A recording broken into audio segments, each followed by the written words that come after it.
Hey, Eagle Run 23 here. So the other day, the video posted of us making this little discreet toolbox, and we've got a nice little pew that fits in there beautifully. I'll show you that here in just a second. But it occurred to me that this was a 20-minute long video, and it was more of an instructional video about how to make it.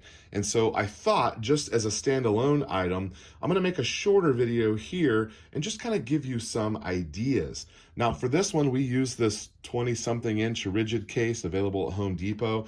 It's a great case. You can clip, you could get another one of these and clip another one on top of it. They even have one that's got a roller, and you could make yourself a whole little range kit out of this setup, just like how it is. But let me show you the inside of this. We chose a 9mm to put in here, and it just fits beautifully. The presentation is awesome. I'm super happy with the way it turned out. And we've got room for a magazine. We could definitely put a flashlight, or room for a stock, or roll up a rifle strap and put that on there as well. But this is a really great option for anyone who's wanting to put a gun in a case. So I know this isn't entirely practical for everyone, but for me, I'm gonna be able to grab this, throw it in the back of the truck, and know that I have everything that I need. But you don't have to do this with a rigid case. You could take any toolbox. In fact, if you look back on my channel, you'll find I took a Makita cordless drill case, cut out the liner, and then you just need to get on Amazon and order yourself some Kaizen foam. And the cool thing about this foam is that it's got layers, and when you cut down, you don't have to cut all the way through. You can just cut down part way and then expose a little slot for whatever you're trying to fit in there to fit. So just as a demonstration here, I cut down 2 layers of foam, and I really could probably clean that up a little bit. It's not, you can make it smoother than that. I didn't really take my time on that. But here we got a case gauge that, just fits in that little spot. So you could put this in a drawer and put your wrenches in there and make perfect little cutouts for everything. It's called Kaizen Tool Foam. And if you look on their website, some of these are available in pre-cut, which is what we had here. This is a pre-cut kit that is made to fit this exact toolbox. And it pops in there absolutely perfectly. And it just makes for it all to come out real nice and neat. But if you had a Craftsman case or a DeWalt case and you want to cut that out, and maybe you throw a couple of pistols in there and keep them safe and secure with the foam, that would also be a great idea.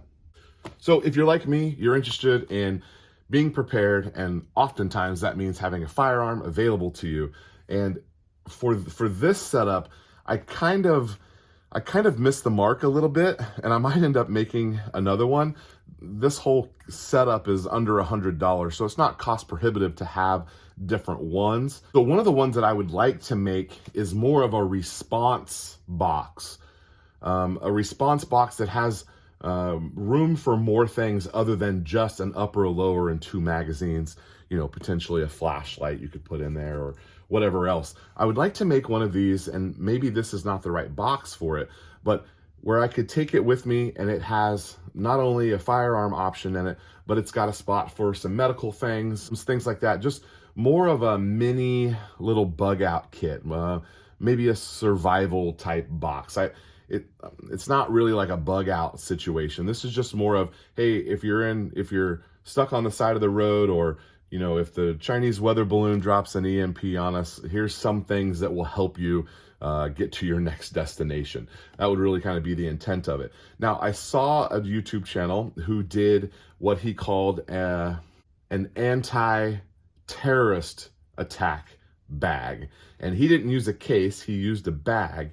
But what he had in there was, hey, you're at an event with your family, and you have this, either you carry it on your backpack, or whatever it is, you got this backpack on. Yes, it has a gun in it, but it also has some other things in order to help you deal with, if there's a shooting going on and you're at a community event, or if you've just got it in the back of your truck and, again, an EMP situation, whatever your scenario is, it just had some things for that particular use. And I would like to probably do one of those in the future, and I think I probably will. Probably let this hang out for a little while and see what you think. But I have not glued this top sheet down with, and I want to show you something really cool that kind of just occurred to me. So I mentioned in the DIY video that where we showed how to cut this all out and how to do it, that I was going to glue down this top sheet. But if you were to purchase another sheet here and you leave this one unmodified, which we just have a little spot right there for our charging handle, you could totally pop in an entirely different little tray here and have a setup for a different gun. And it kind of just occurred to me that that would be an option if I don't glue this down and I'm able to take care of my weak points. The weak points are right here where, you can't really see it. The weak points are up here where the foam is the thinnest. So here, maybe down there, over here.